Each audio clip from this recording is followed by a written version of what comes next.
اسی دوران میں 14 سال کا ہو گیا.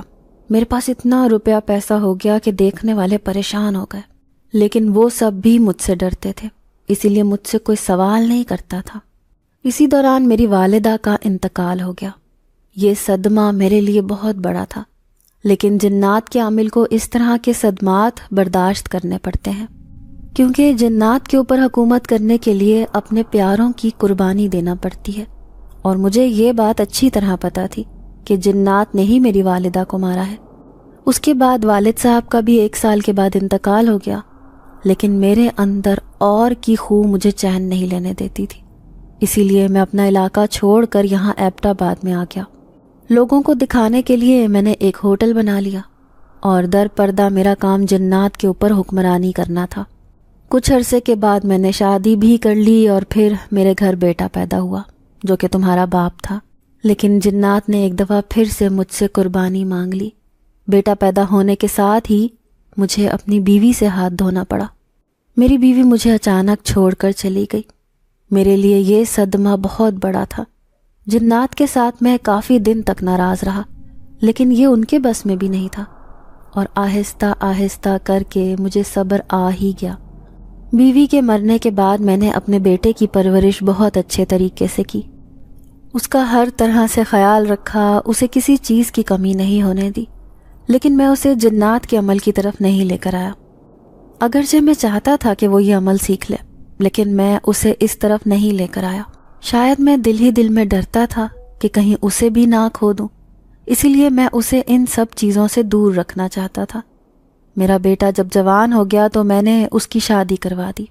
میرے دل میں ڈر موجود تھا کہ کہیں اب کی بار بھی مجھے کسی نہ کسی کی قربانی نہ دینی پڑے، لیکن شکر ہے کہ ایسا کچھ بھی نہیں ہوا.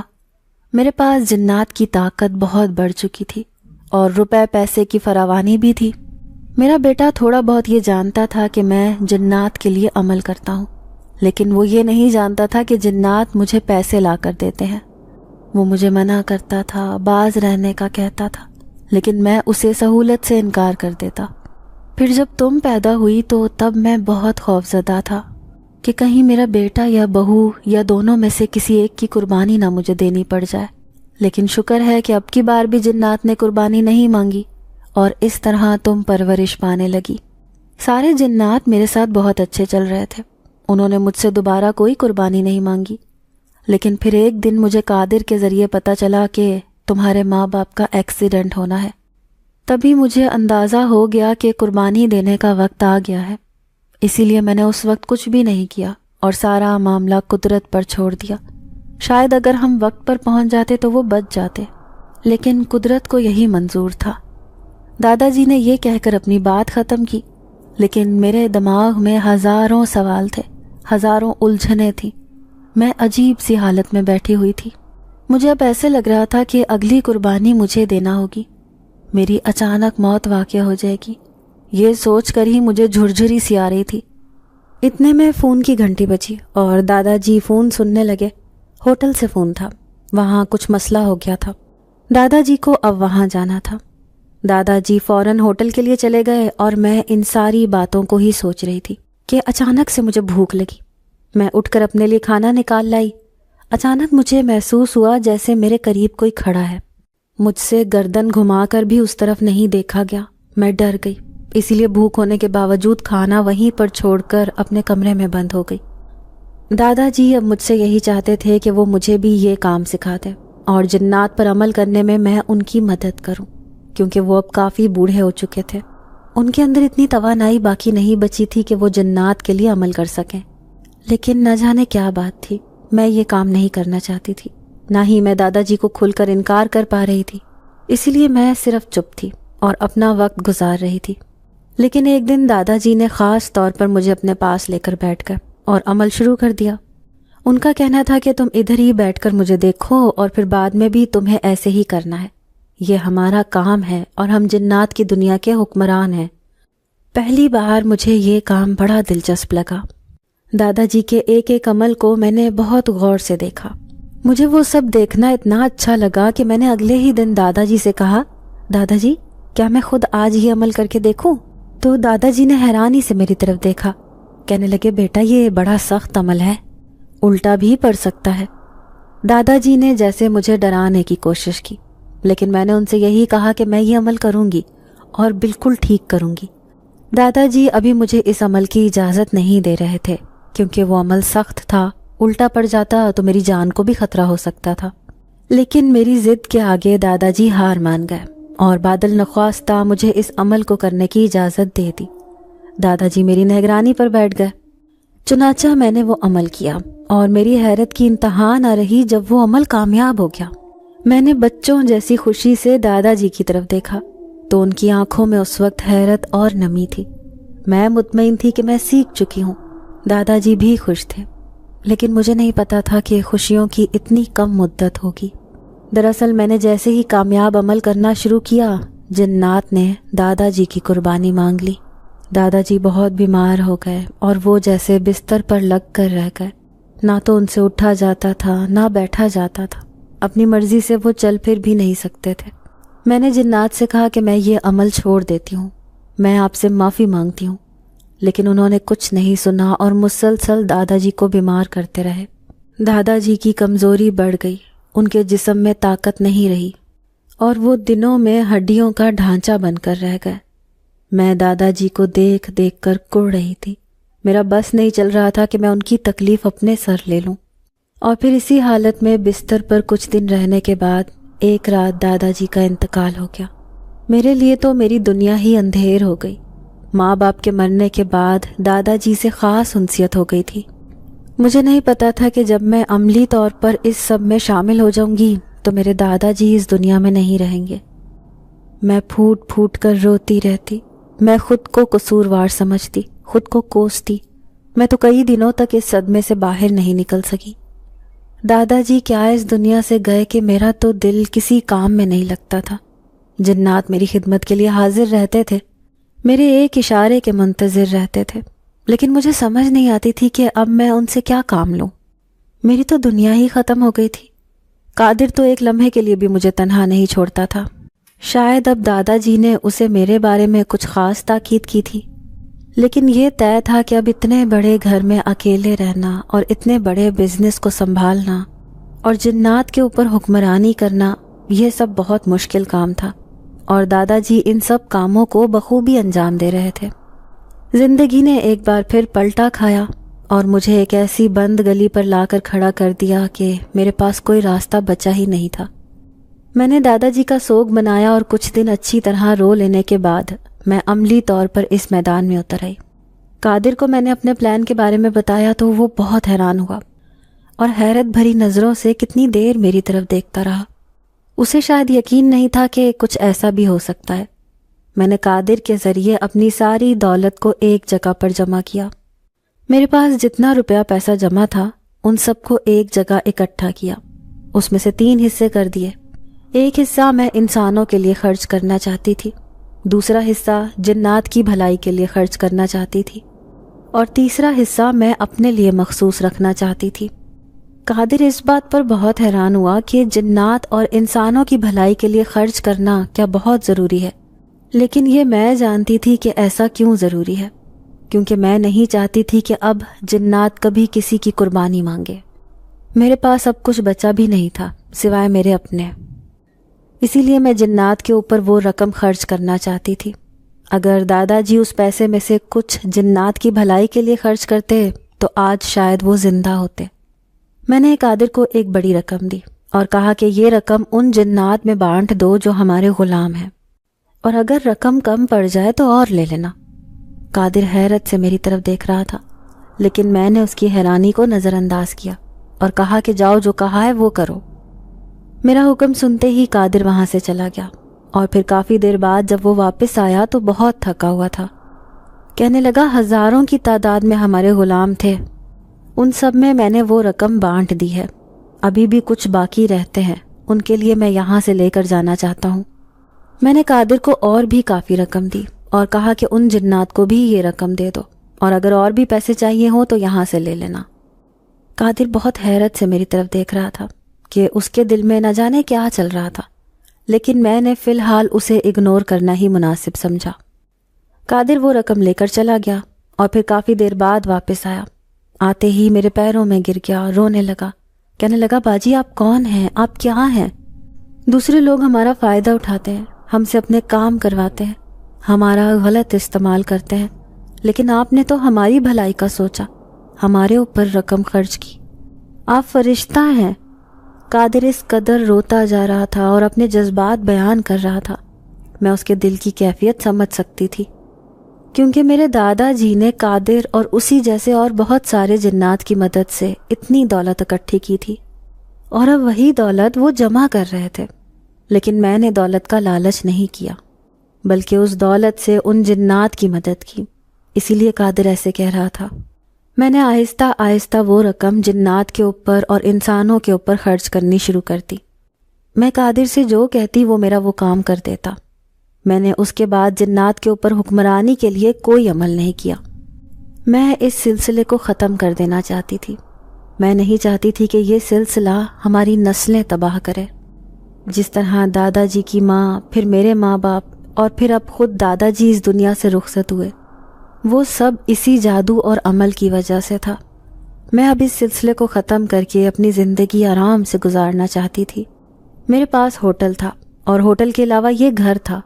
میں ہوٹل کا بزنس کر کے اپنی زندگی اچھی طرح جی سکتی تھی۔ اسی لیے اس کے علاوہ جتنی بھی جائیداد اور روپیہ پیسہ تھا، میں نے وہ سب انسانوں اور جنات کی بھلائی کے لیے خرچ کرنا شروع کر دیا۔ قادر کو میں نے اپنا مشیر خاص رکھ لیا۔ وہ ہر کام میں پیش رہتا تھا۔ میں جب بھی اسے کوئی کام بتاتی تو وہ جلدی سے جلدی کرنے کی کوشش کرتا۔ مجھے قادر پر اندھا اعتماد تھا، کیونکہ میں جانتی تھی کہ وہ انسان نہیں ہے، اسی لیے وہ مجھے دھوکہ نہیں دے سکتا۔ قادر نے بھی میرے اس یقین کو ہمیشہ سلامت رکھا۔ اور پھر اسی طرح کچھ دن گزر گئے تو ایک دن میرے دل میں جانے کیا خیال آیا، میں نے اسے بھی عملی جامہ پہنانے کا سوچا۔ میں نے جب قادر کو اس بارے میں بتایا تو وہ کتنی دیر پہلے تو حیرت سے مجھے دیکھتا رہا اور پھر میرے قدموں میں گر گیا، کہنے لگا آپ بہت عظیم ہیں، آپ بہت بڑی ہیں۔ میں نے قادر کو اپنے قدموں میں سے اٹھایا اور کہا کہ قادر آئندہ تم یہ حرکت مت کرنا، میں بھی ایک عام انسان ہوں، مجھ میں بھی کچھ خاص نہیں ہے، اسی لیے تم آئندہ کسی انسان کے سامنے نہیں جھکو گے۔ میں نے جب قادر سے یہ کہا تو وہ اپنے آنسو صاف کرتا مجھے دیکھ کر مسکرا دیا۔ میرے کہے کے مطابق قادر نے سارے جنات کو ایک جگہ پر اکٹھا کر لیا۔ وہ ہزاروں کی تعداد میں تھے۔ وہ سارے جنات مجھے دیکھ کر ایک دم میرے آگے جھک گئے۔ مجھے یہ چیز بہت عجیب لگی۔ دادا جی، یہ آپ نے مجھے کس قسم کی چیزوں میں ڈال دیا تھا؟ میں کون ہوتی ہوں کسی کو اپنے آگے جھکانے والی؟ مجھے ایک دم یہ سوچ کر جھرجھری آ گئی کہ اس کا حساب بھی مجھے دینا ہوگا۔ میں نے جب سارے جنات کو اکٹھے دیکھا تو مجھے بہت زیادہ حیرت ہوئی۔ دادا جی نے اتنے زیادہ غلام اکٹھے کیے ہوئے تھے۔ اگر جو مجھے پہلے خبر ہوتی تو میں دادا جی کو اصرار کر کے ان سب کو آزاد کروا دیتی، لیکن ابھی بھی دیر نہیں ہوئی تھی۔ دادا جی کی ماں، میرے ماں باپ اور دادا جی کی آخرت سنوارنے کے لیے یہ سب اب بہت ضروری ہو گیا تھا۔ اسی لیے میں نے ان سب جنات کو مخاطب کر کے کہا کہ آج سے تم سب آزاد ہو، تم سب اپنی زندگی کے مالک ہو، تم سب کو میں نے آزاد کیا۔ جتنی رقم میں نے تم لوگوں کو دی ہے اس سے اپنا گھر بساؤ اور اپنی زندگی گزارو، اور اگر ضرورت پڑے تو اور لے لینا، لیکن اب میرا تم لوگوں پر کوئی حق نہیں، تم لوگ میری طرف سے آزاد ہو۔ اس وقت جنات مجھے حیرت سے دیکھنے لگے۔ اب سب دوبارہ میرے آگے جھک گئے۔ میں پہلے تو دیکھتی رہی اور کہا کہ آئندہ تم لوگ کسی انسان کے آگے نہیں جھکو گے، تمہیں مکمل اختیار حاصل ہے کہ تم اپنی زندگی کیسے گزارو، اسی لیے دوبارہ کبھی میرے سامنے اس طرح مت جھکنا۔ اس کے بعد میں واپس گھر آ گئی۔ قادر ابھی بھی میرے ساتھ تھا۔ میں نے قادر کو دیکھ کر حیرت کا اظہار کیا اور کہا کہ قادر، تم نے سنا نہیں، میں نے سب کو آزاد کر دیا، آج سے تم بھی آزاد ہو۔ میری بات سن کر قادر کی آنکھوں میں حیرت اتر آئی اور پھر بے بسی سے کہنے لگا، میں آزاد نہیں ہونا چاہتا، میں آپ کے ساتھ رہنا چاہتا ہوں، مجھے خود سے الگ مت کریں۔ قادر نے کہا تو میں نے اسے سمجھانے کی کوشش کی اور یہی کہا کہ اب یہ ممکن نہیں ہے، میں اب اس راستے کو مکمل چھوڑ چکی ہوں، میں نہیں چاہتی کہ اس وجہ سے میرے بڑوں کے اوپر کوئی مصیبت آتی رہے۔ آج سے تم بھی آزاد ہو، میں اب کسی بھی جن ذات کو اپنا غلام نہیں رکھنا چاہتی۔ لیکن قادر میری بات ماننے کے لیے تیار نہیں تھا۔ وہ یہی چاہتا تھا کہ وہ میرے ساتھ رہے، اور میں اب کسی بھی جن ذات کو اپنے ساتھ نہیں رکھنا چاہتی، لہٰذا میں نے اچھے طریقے سے قادر کو رخصت کر دیا۔ قادر وہاں سے روتا ہوا گیا۔ میرے دل کو افسوس تو ہوا، لیکن یہی بہتر تھا۔ اب میں نے اپنے اگلے پلان پر عمل کرنا شروع کر دیا۔ میں نے اپنے ہوٹل کے مینیجر سے کہا کہ ہوٹل بکنے کے لیے لگا دو۔ ہوٹل بہت اچھی جگہ پر تھا اور بہت بڑا ہوٹل تھا، اسی لیے جلد ہی اس کی بہت اچھی قیمت لگ گئی۔ میں نے ہوٹل بیچ دیا اور گھر کو پرانے ملازم کے سپرد کر کے میں وہاں سے نکل آئی۔ میں اب اس شہر میں نہیں رہنا چاہتی تھی۔ میں نہیں چاہتی تھی کہ یہاں پر زندگی گزاروں، کیونکہ قدم قدم پر یہاں پر اماں ابا کی یادیں بکھری ہوئی تھیں، اور یہیں پر دادا جی کے ساتھ گزارے ہوئے دن مجھے یاد آتے ہیں۔ اس شہر نے مجھے اگر بہت کچھ دیا تھا تو میرے اوپر بہت ظلم بھی کیا تھا، اسی لیے میں نے اس شہر کو چھوڑ دیا اور کہیں اور رہائش اختیار کر لی۔ گھر کی طرف سے جو کرایہ آتا تھا اس کے ساتھ میرا گزارا اچھے طریقے سے ہو رہا تھا۔ ہوٹل کے سارے پیسے میں نے بینک میں ڈپازٹ کروا دیے تھے تاکہ بروقت ضرورت میرے کام آ سکیں۔ میں 25 سال کی ہونے والی تھی۔ مجھے وہ گھر چھوڑے ہوئے تقریباً 8 سال گزر چکے تھے، اور میں ایک بار بھی پلٹ کر وہاں نہیں گئی تھی۔ اب میں اپنی شادی کے بارے میں سوچ رہی تھی، کیونکہ جس محلے میں رہائش پذیر تھی وہاں پر ایک اماں سے میری بہت اچھی دوستی ہو گئی تھی۔ وہ مجھے اپنی بیٹیوں کی طرح سمجھتی تھی۔ انہوں نے ہی اپنے بیٹے کا رشتہ مجھے دیا۔ وہ کہہ رہی تھی کہ جیسی بہو میں اپنے لیے چاہتی تھی تم ہو بہو ویسی ہو۔ میں نے سوچنے کے لیے کچھ وقت مانگا۔ انہیں معلوم تھا کہ میرے سر پر کوئی بڑا نہیں ہے۔ میں نے انہیں ہوٹل والی رقم اور گھر کے بارے میں نہیں بتایا تھا، کیونکہ میں نہیں چاہتی تھی کہ وہ کسی لالچ کے پیچھے رشتہ کریں۔ انہوں نے اپنے ہی بیٹے کے لیے میرا رشتہ مانگ لیا تو میرے پاس انکار کی کوئی وجہ نہیں تھی، اسی لیے میں نے شادی کے لیے ہاں کر دی۔ سادگی سے نکاح ہونا قرار پایا۔ اگلے دن ولیمے کی دعوت تھی۔ آنٹی کا بیٹا امجد ایک بہت اچھا اور مہربان شخص تھا۔ وہ ایک گاڑیوں کے شو روم میں کام کرتا تھا۔ اس کی اچھی خاصی تنخواہ تھی۔ آنٹی نے امجد سے بھی اس کی رضامندی پوچھی تھی، جو کہ امجد نے خوشی خوشی دے دی تھی۔ نکاح کر کے میں امجد کے گھر چلی آئی۔ وہ میرے لیے بہت محبت کرنے والے شوہر ثابت ہوئے۔ مجھے نہیں پتا تھا کہ امجد مجھ سے محبت کرتے ہیں، لیکن امجد کہہ رہے تھے کہ میں نے جب سے تمہیں دیکھا تھا میں اسی دن سے تمہاری محبت میں مبتلا تھا۔ میں نے اسی وقت سوچ لیا تھا کہ میں تمہیں سے شادی کروں گا۔ میں نے امجد سے پوچھا بھی کہ آپ نے پہلی بار مجھے کب دیکھا تھا، تو امجد اس بات پر صرف مسکرا دیتے، کچھ کہتے نہیں تھے۔ ہماری زندگی اچھے طریقے سے گزر رہی تھی۔ 2 سال کا عرصہ بیت گیا تھا۔ میرے گھر ایک بیٹی نے جنم لیا۔ ہم بہت خوش تھے کیونکہ بیٹی کے پیدا ہوتے ہی امجد کی ترقی ہو گئی تھی اور تنخواہ میں بھی بہت اضافہ ہو گیا تھا، لیکن مجھے نہیں پتا تھا کہ میری خوشیوں کی مدت اتنی مختصر ہوگی اور میں ایسے منہ کے بل گروں گی جیسے کبھی اٹھی ہی نہ ہوں۔ میرے تو گمان میں بھی نہیں تھا کہ میرے ساتھ زندگی میں ایسا بھی کچھ ہو سکتا ہے۔ دراصل ہوا یہ تھا کہ ایک دن میری طبیعت بہت زیادہ خراب تھی۔ میں کمرے میں آرام کر رہی تھی۔ میری بچی میری ساس کے پاس تھی۔ اچانک نہ جانے مجھے کیا ہوا، دل کو ایک بے چینی سی لگی۔ میں اٹھ کر باہر آئی۔ میری ساس کے کمرے سے باتوں کی آواز آ رہی تھی۔ میں حیران ہو گئی کہ اس وقت کون ہے، لیکن وہ آواز امجد کی تھی۔ امجد اس وقت گھر کیسے آ گئے؟ میں یہ سوچتی ہوئی کمرے کی طرف بڑھی تو اپنا نام سن کر ٹھٹک کر رک گئی۔ اب میرا نام لے کر کہہ رہے تھے کہ اماں میں ردا کو کوئی نقصان نہیں پہنچا سکتا۔ میں نے آج تک اس کے جیسا مہربان اور ہمدرد کسی کو نہیں دیکھا۔ لیکن ان کی اماں کہہ رہی تھی کہ بس کر دے قادر، اب بہت وقت ہو گیا ہے، اب تو اس کا ہوٹل اور گھر لے اور یہاں سے نکل چلتے ہیں۔ اب کتنی دیر تک ہم اس ڈرامے کو رکھیں گے؟ قادر کا نام سن کر میں تھوڑا حیران ہو گئی کہ آخر امجد کی ماں اسے قادر کیوں پکار رہی ہیں۔ لیکن امجد کہنے لگا، نہیں ماں، میں اب یہ ساری زندگی ردا کے ساتھ گزاروں گا، میں اب یہاں سے کہیں نہیں جا سکتا۔ ہاں تم نے جانا ہے واپس تو تم چلی جاؤ، امجد نے کہا تو میں حیرانی سے سوچ رہی تھی کہ یہ کہاں جانے کی بات کر رہا ہے۔ اور پھر امجد کی ماں کہنے لگی کہ اگر تو میرے ساتھ واپس نہیں جائے گا تو میں ردا کو سب کچھ بتا دوں گی کہ تو ایک جن زادہ ہے اور تیرا نام قادر ہے، تو اس کے ساتھ پہلے کام کرتا رہا ہے۔ دیکھ میری بات مان، میرے ساتھ چل۔ اس بات پر امجد خاموش ہو گئے اور کچھ بولے نہیں، لیکن میں اس وقت ایسے دھماکوں کی زد میں تھی جو گاہے بگاہے میرے ارد گرد ہو رہے تھے۔ مجھے خبر نہیں تھی کہ امجد دراصل قادر تھا، اور آج جب پتہ چلا تو میرا وجود پر خچوں میں اڑتا دکھائی دے رہا تھا۔ آخر قادر نے میرے ساتھ یہ دھوکہ کیوں کیا؟ مجھے اس بات کی سمجھ نہیں آ رہی تھی، اور یہ اسی شام کی بات تھی۔ امجد نے مجھے اپنے پاس بٹھا کر سب کچھ سچ سچ بتا دیا۔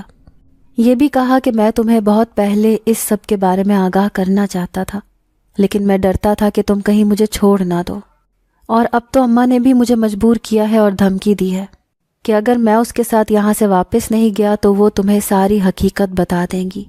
اسی لیے میں نے یہی مناسب سمجھا کہ میں تمہیں خود ساری حقیقت بتا دوں۔ امجد یا قادر جو بھی کہیں، اس نے جب مجھ سے یہ سب کہا تو میں چپ کی چپ رہ گئی، لیکن پھر جب میں نے اپنے دل کو ٹٹولا تو اس میں بھی امجد کی محبت اسی طرح موجود تھی جیسے پہلے دن تھی۔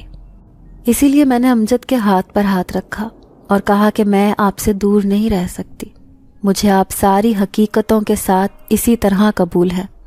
میری بات سن کر امجد محبت سے مسکرا دیا۔ مجھے یقین ہو چلا تھا کہ میری زندگی میں اب کبھی کوئی پریشانی نہیں آئے گی۔